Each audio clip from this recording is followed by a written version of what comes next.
Hey guys, hope everybody's doing well. We're back for yet another video on the KTM 125 build. It's been just a minute since I made a video. We've been dealing with some stuff at the house, just family stuff, work stuff, everything stuff, life stuff. But we're back for a fork rebuild on the KTM. So I'm excited. I'm excited to bring you guys along on this. Now, disclaimer, I did do one fork to familiarize myself with them because I'm not used to these WP 48mm forks. So, and there's quite a few different models, but this is probably the most basic model. So if you have this model, which I think it's the 48 WP 48U, I think they call it. Anyway, it's super basic. It's like as easy as the Showas and the KYBs that I've done in the past. But this was my very first WP. So pretty impressed with it. Pretty easy. And I got to show you something before we get started here. I got to show you the difference between the old fork and the new fork. It is insane how much oil I actually got out of the first fork that I did. It was nothing. It was completely dry. Yet the bushings were in really good shape. So don't really understand that, but so good a shape I didn't even replace them. So hopefully this second fork is the same way. Yeah, let me put this up on the tripod. I'm going to show you the difference in the rebound on a fork with oil and without. It's mind-blowing. And to be honest, I've never had forks that were this bad as far as oil level goes. So anyway, let me just show you. All right. So let me show you the fork that I have not rebuilt yet. So this one has had nothing done to it. It's just been pulled off the bike. So I'm going to compress this fork and let it rebound all by itself, and you guys will see how crazy this is. See how that fork hops off the ground? There is like no resistance on the rebound. It is insanely bouncy. That's what you do not want. That is a fork without oil. Now, let's take our newly rebuilt fork, new seals and everything like that. See that? That's how a fork should be. A lot like a shock. So anyway, kind of crazy the comparison. And this one will not hop. And I've got the rebound set all the way out, so it's rebounding as fast as it ever will. But kind of crazy, kind of crazy. So it shows the difference in how the bike handles just by taking a good fork and a bad fork and doing this whole little compression rebound test. Pretty nuts. Alrighty, now that we got that out of the way, we're going to talk about what we're going to need to rebuild this fork as far as the seals go. Like I said, I'm not going to do the bushings. I'll show you that kind of general area of the fork, but I'm not going to redo the bushings because they were in such good shape on the other side. Unless they're trashed on this side, then I will. But obviously we have a fork. This would be our fork seal bullet. This allows us to slide our fork seals and our dust seal and all that stuff over without risking tearing it or you know, marring it up, whatever. Fork seal driver, very crucial tool to have. In the past, I have not had a fork seal driver before. I've done forks without them, using the old seals, but we would like to use this any chance we can. It's worth the 30 bucks to buy this tool. So get you a fork seal driver. We've got this special fork cap tool to remove it on this KTM. Each bike has its own kind of nut, or in this case pins, that allow you to remove the fork cap. Different than the Japanese bikes. This would be our fluid removal tool. This allows us to set our air gap in our fork and our fluid height perfect. We've got dust seal, fork seal, new O-ring for the cap, new seal for the bottom, compression adjustment. And then here we've got our Pivot Works rebuild kit, which includes all the bushings and all that. But like I said, I'm not going to replace the bushings because they were in such good shape. So if you want the part number, that would be the part number for this specific bike, which is an 04 KTM 125SX. And last but not least, we've got our fork bleeders. These are amazing. If you're not sure how fork bleeders work, over time, while you're riding, when your fork is compressing up and down, up and down, up and down, it creates friction, which creates heat, and you get heat buildup in the tube. And what will happen is the heat, the pressure will get so high inside the fork that you lose that compression and rebound dampening, so you can bleed the air out. And these make it super, super easy. But anyway, that's pretty much everything we're going to need to do it, other than our hand tools.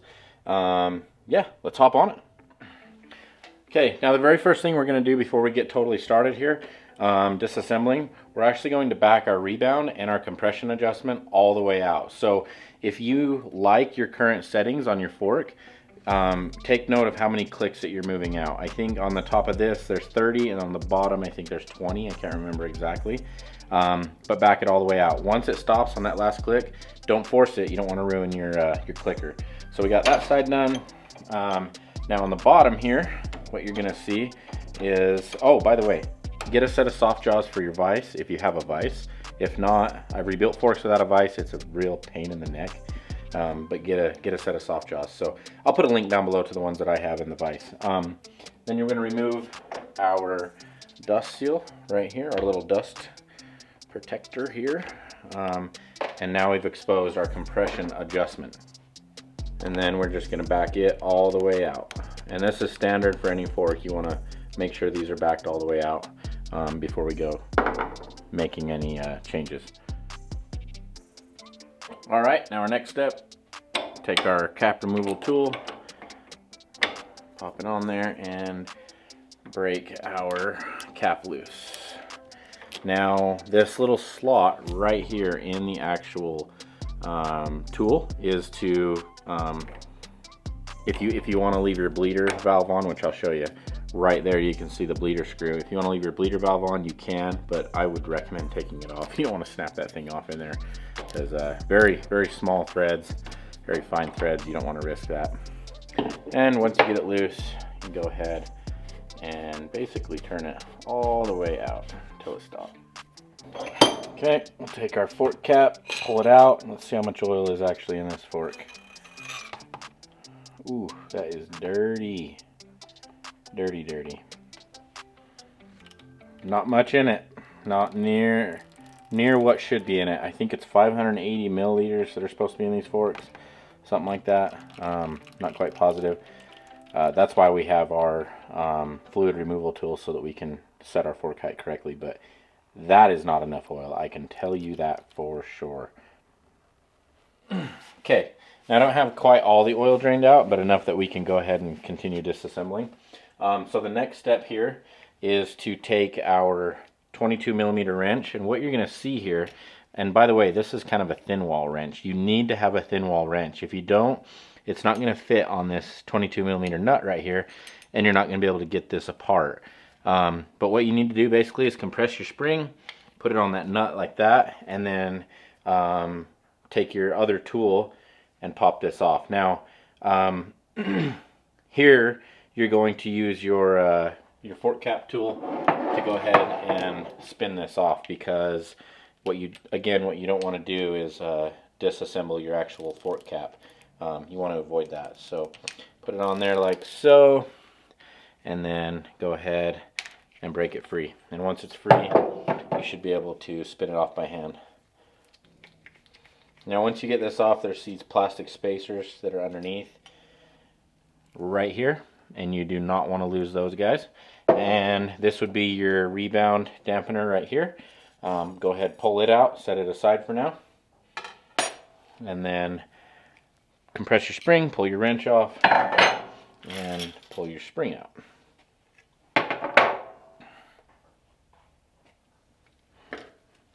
Okay, now at this point we're going to remove our dust seal. Just take a screwdriver, wedge it in here, kind of pry up on it, twist your screwdriver. That will lift it just barely, and careful not to scratch your fork tube. You don't want to do that. Shouldn't take too much effort unless it's been in there for a very long time.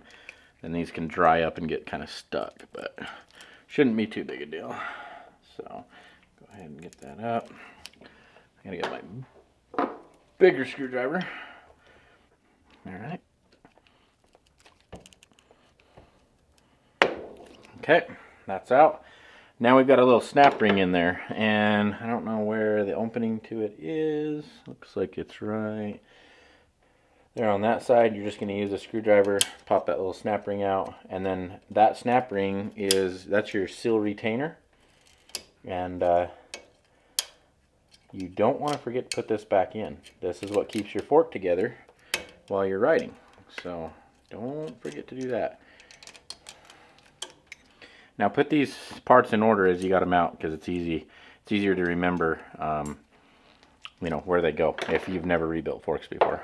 So, okay, now we're going to pull this out of the vise and we're going to slide hammer this thing apart pretty much. Okay, now I've seen some guys use heat on this before to loosen these up. I've never had to do that, so I don't know, you know, what happens to make it so tight that you need to use heat. So basically what you're going to do, you're going to hold on to your outer tube, inner tube, and you're just going to slide hammer the seal out. And without dripping oil all over myself from the leftover residue. Okay, and just like that. There's our outer tube, and there is our inner tube. Okay, now I was talking to you guys about how on the other fork I didn't replace any of the bushings. If you look at these bushings, what you're looking for is you're looking for this, this will get scratched and wore off completely. So what you can do is just take these bushings and spin them, and you can see if there's any silver spots where that's wore through, like there's a little bit of wear right there, you probably want to replace this bushing. Now, this is also your upper bushing, your lower bushing, and then you've got a retainer ring right here that kind of just keeps everything together. Once your seal drives into this ring, it just kind of keeps this whole top section together. So anyway, I'm not going to replace any of these bushings. They look great. No issues there. But even though there was no oil in this fork, they still look great. So that's what you're looking for when you're deciding whether or not to replace these bushings.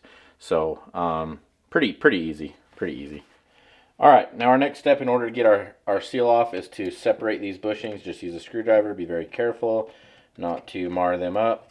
Slide them off like so. And again, I'm just going to put everything in order. That way I don't lose track of where everything goes. It's a good practice to have. And slip these off. Put them in order. We're going to clean these up before we assemble it. And then this one should just slide off like so.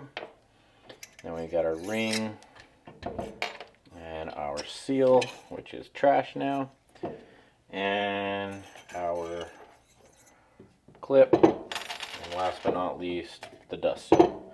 Okay, so that would be the order of how everything comes off. Now at this point, I'm just going to take my contact cleaner, clean all this up. I'm going to spray down inside the dampening rod here. Now I could take the dampening rod out, but I'm choosing to leave it in because this fork is in such good shape. I'm not worried about seals, O-rings, things like that down here. So we're just going to leave the dampening rod in. The way you would take it out is by removing this nut / bolt down here where your compression adjustment is, and that would allow you to pull this out and then remove your dampening rod. So if you're getting more intense or more into it, go ahead and do that, but I'm not doing an entire fork service.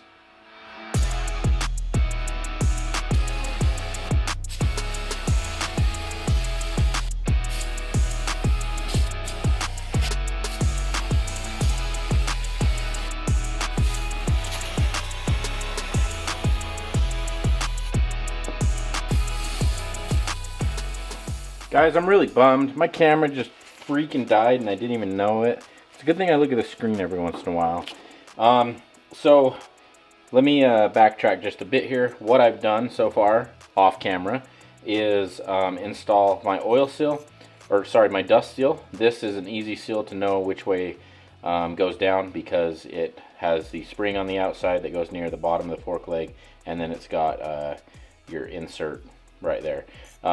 The retaining ring for the oil seal and the oil seal. Now before you install those, you have to put on your seal bullet so that you avoid ripping either of these, tearing the rubber, whatever, on the sharp lips. So now that I've got them on, camera's still running, we can pull off our seal bullet. This is like a 50-cent, $1 deal. It's worth every dime. If you don't have one, you can do like some electrical tape, a Ziploc bag, something like that. Just put it over this sharp lip right here so you don't ding it all up. Okay? Oh, and by the way, I do lube up my parts before I put them on. So, let's see. After that, we're going to put our ring on right there. And then our first bushing. Okay. Our tube. I think this is called your outer chamber on this fork. I'm not quite positive, so don't quote me. Our next bushing right here, and then last but not least, our top bushing. Now this one, you don't need to worry about marring it up on the inside because it's a stationary bushing. It just stays. It doesn't slide anything on the inside. So slide it on like that. And now you can see the order of the parts as we install them. Next thing we're going to do here is put our inner tube back into our outer tube and install our fork seal.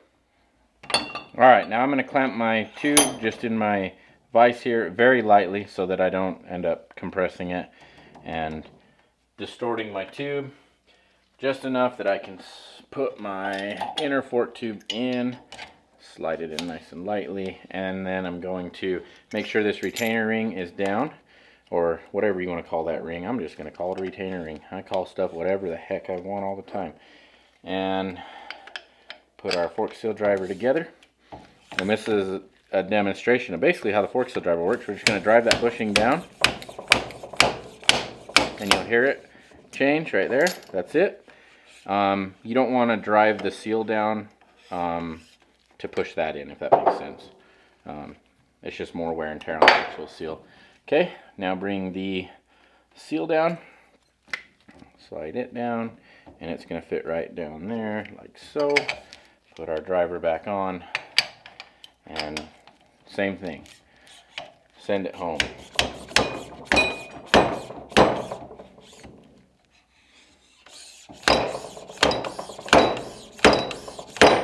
And I think we got it.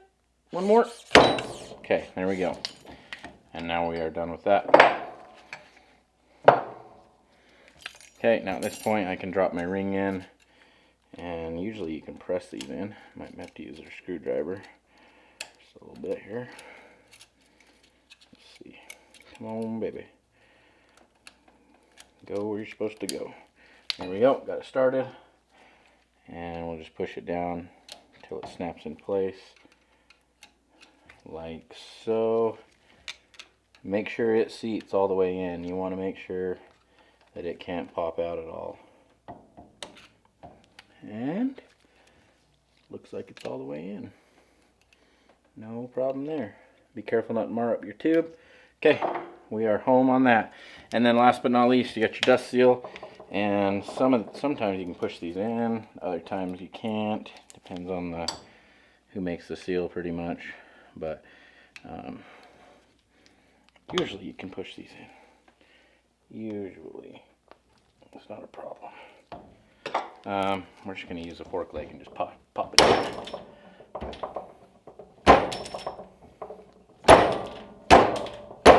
Okay, there we go. That's that.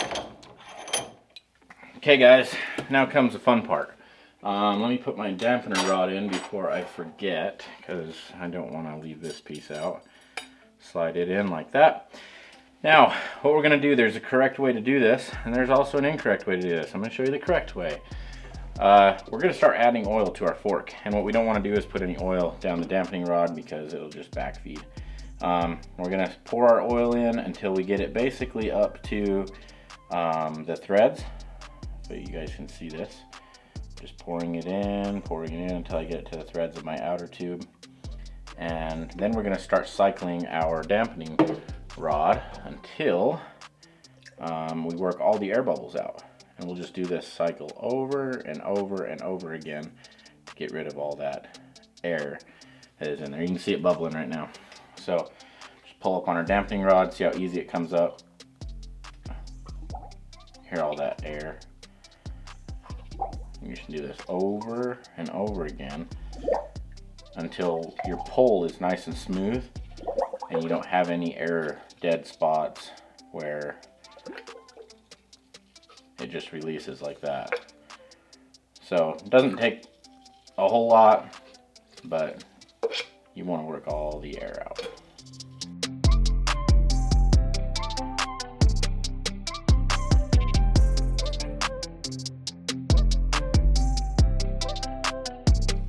Now I have a nice firm pull, which is what I want, and when I'm going all the way down I can't feel any more squish where there's air. So we're right where we want to be. Okay, now this is where our extractor comes in handy. We're going to stick this in. Oh, and sorry, let me explain this to you.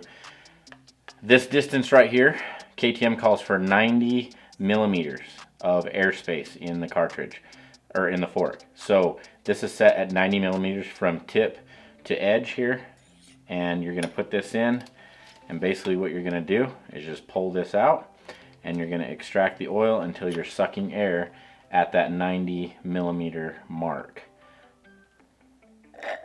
And there we go. We're at that 90mm mark. Alright, so now that we're to this point, I'm going to try this one more time. I messed it up. So, rerun, power of editing, being able to redo this again. Drop my spring in. Ow, that's a piece of metal. It's got a metal sliver. How in the world did I get a dang sliver? That freaking hurt. Well, now I got to do this again. Hold the phone. Oh. Dadgum. That little bugger hurt. Okay. Round number 3. Pull our spring back out. Try this again. Crying out loud. All the way up. All the way up. Drop our spring down. And then work our dampening rod back up, just using our screwdriver here. Whoops. Like so. And then I'm going to grab it with my finger. And then I'm going to grab my 22mm. Hold it with one hand, push down with the other. And slide my wrench on. Like so. Now I can thread my cap on. It's kind of a pain in the butt, to be honest. Cap. Make sure you get the dampening rod all the way in. If this dampening rod, let me just show you guys this real quick. Okay, there we go. If this is up like this, that is not seated all the way. You don't want to put that in. So just kind of bounce this until it finds its home. There it is, right there. That's where you want to be. So now we're gonna go ahead and thread our cap on, and make sure you put that plastic adjuster right in the middle of that dampening, and then you want to thread this down until it meets that O-ring and seats completely. And there's a point right here. Yep, we're on the O-ring, and now we are completely down. And then we can go ahead and spin this back. So you just want to make sure that you get it all the way in before you go ahead and thread this back up if you threaded it all the way down. And then like before, what we're going to do is use our fork cap tool and hold this. I don't know what a torque spec is. Don't ask me what the torque spec is. And then let me reverse my tool here. All the way back. And then we're just going to snug it up. Not super tight. Not super tight at all. Pull a wrench out. That's it. We're going to slide our tube up. My hands are all slick from my oil. And thread our fork cap all the way in.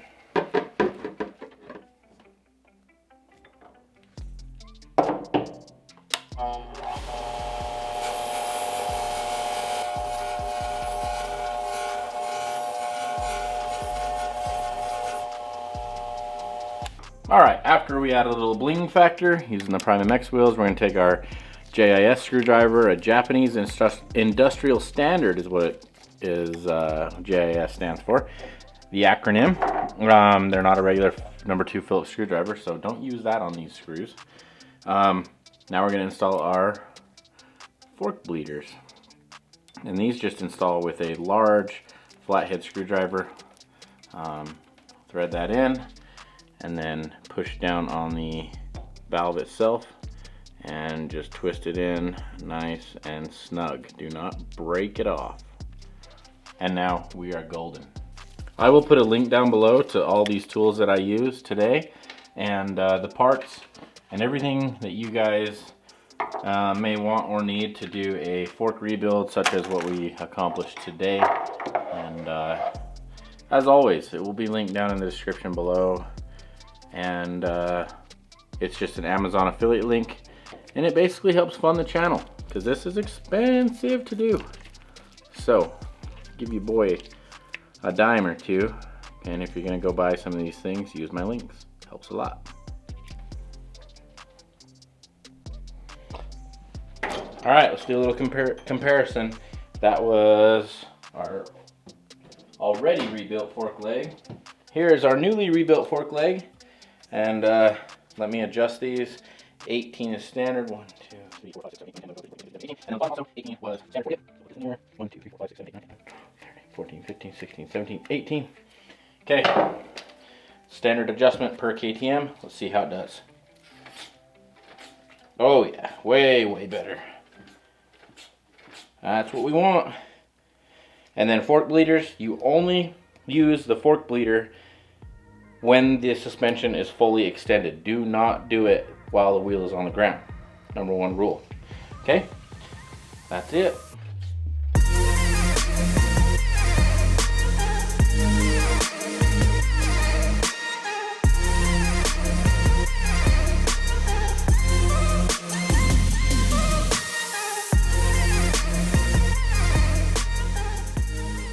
There it is, guys. That wraps up our fork rebuild. Hopefully this helped you out. Again, I will link down below all the tools and the fluids that you guys can see here in the video, and anything else that I think you might need to help with your fork rebuild. So as always, go check that out down below. I'll put a link up here to the KTM 125 build in case you've missed any other videos. And another box check. She's coming along looking really good. So, oh, and I did do a little bit of Scotch-Brite work on the fork lugs here. I'll put a clip up right here. That just kind of freshens it up, makes it look a little bit better. I'm going with that brushed aluminum look on the stuff that is not Cerakoted. So the theme is looking, it's going to look awesome when we're done. So thanks for watching, guys. As always, please subscribe if you haven't, and we'll catch you in the next one. Thanks.